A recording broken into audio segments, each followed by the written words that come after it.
తెలంగాణ రాజకీయాల్లో ఈరోజు కీలక పరిణామం చోటు చేసుకుంది.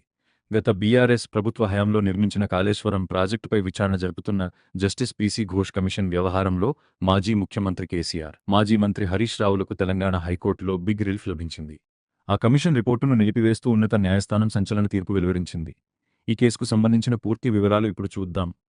కాళేశ్వరం ప్రాజెక్టు నిర్మాణంలో భారీగా అవకతవకలు జరిగాయంటూ రేవంత్ రెడ్డి నేతృత్వంలోని కాంగ్రెస్ ప్రభుత్వం విచారణకు ఆదేశించిన విషయం తెలిసిందే. ఇందులో భాగంగా 2024 మార్చి 14న జీవో నెంబర్ 6 ద్వారా జస్టిస్ పీసీ ఘోష్తో ఏకసభ్య కమిషన్ను ప్రభుత్వం నియమించింది.